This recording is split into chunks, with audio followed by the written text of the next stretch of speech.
Shalom bien-aimé, le Seigneur nous parle ce matin. Il a commencé dès lundi avec Jacques, l'apôtre Jacques qui dit mettez en pratique la parole de Dieu et ne vous bornez pas à l'écouter en vous trompant vous-même par de faux raisonnements. On a vu quelques cas de faux raisonnements qui trouvent leur source dans la convoitise des yeux, la convoitise de la chair, l'orgueil de la vie, vous voyez.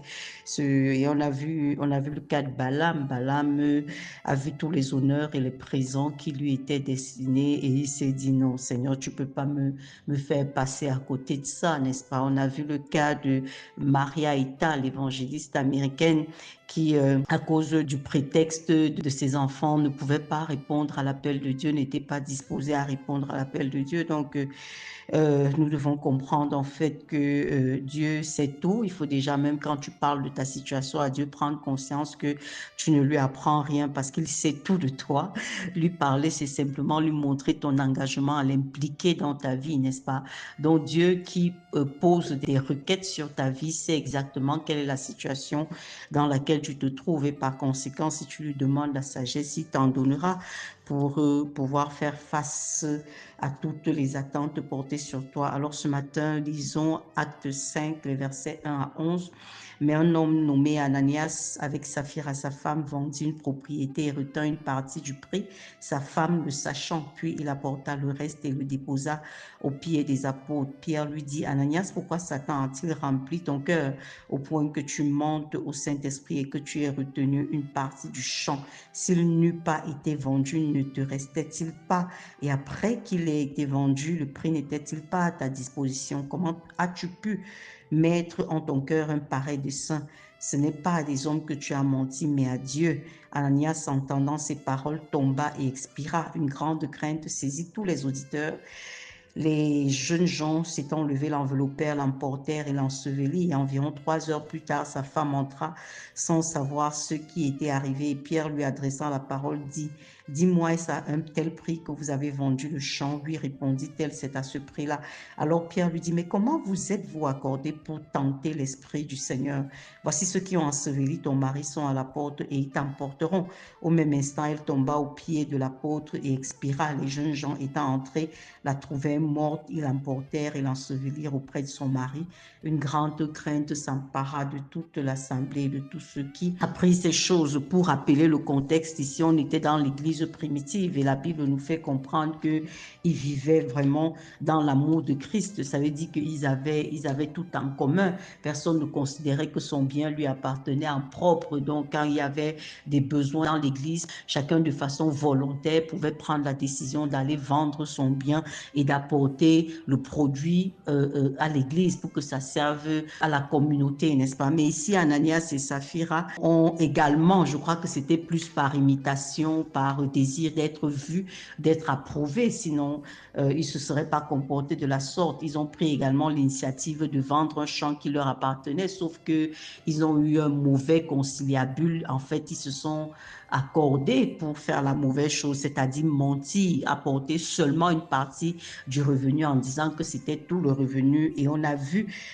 ce qui s'est passé. Mais ici, il y a cette phrase de l'apôtre Pierre qui leur dit, mais comment vous avez pu mentir à Dieu de cette façon? Pierre dit, Ananias, pourquoi Satan a-t-il rempli ton cœur au point que tu mentes au Saint-Esprit et que tu aies retenu une partie du prix du champ, n'est-ce pas? Donc, lorsque nous mentons, nous devons comprendre qu'en fait, ce n'est pas aux hommes que nous mentons, mais c'est à Dieu lui-même.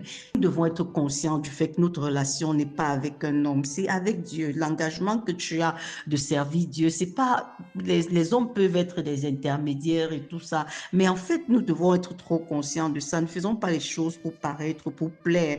Prenons conscience du regard de Dieu sur nous, même lorsque personne ne nous voit. Bien aimé, c'est Dieu qui juge, c'est Dieu qui rémunère, c'est Dieu qui tranche en dernier recours. Vous comprenez ça? Donc, nous devons être conscients. C'est Dieu que tu attends la récompense. C'est à Dieu que tu auras à rendre compte en fin de compte. qu'ils étaient tellement soucieux du regard de l'homme. Ils n'étaient pas conscients en fait que leur engagement n'était pas vis-à-vis d'un homme, mais c'était vis-à-vis de Dieu. C'est clair que naturellement, si tu crains Dieu, tu sauras honorer les hommes que Dieu a placés au-devant de toi, mais ta relation, c'est avec Dieu comme intermédiaire Jésus-Christ. La Bible dit qu'il est le seul intermédiaire entre Dieu et l'homme. Maintenant, toutes les autres données là sont aléatoires. Malheureusement, aujourd'hui, l'ennemi nous amène à plus focaliser sur ce que les gens peuvent penser ou dire de nous, sur en fait l'appréciation, l'approbation des gens. Même vous voyez, même quand on lance des quêtes ouvertes comme ça, les gens sont plus prompts à aller donner pour qu'on dise qu'un tel a donné un 100 000, un tel a donné un 50 000. Mais maintenant, les dons secrets là, tu vois, ça ne suscite pas autant d'enthousiasme dans les cœurs parce que personne ne sait même ce que tu as fait. Vous voyez ça. Mais la Bible nous fait comprendre qu'à la fin, les livres seront ouverts et tes vraies intentions seront révélées. Donc aujourd'hui, par ce cas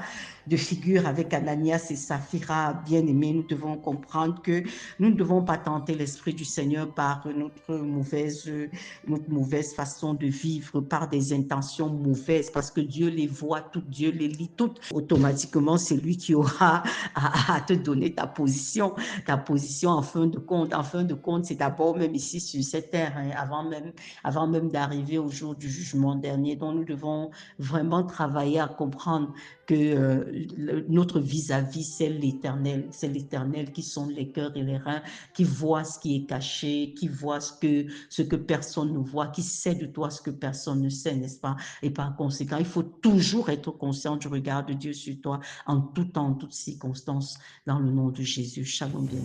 Si cette méditation t'a touché, ne la garde pas pour toi seul. Partage-la avec un proche, un ami ou un groupe d'amis qui a besoin d'entendre cette parole aujourd'hui.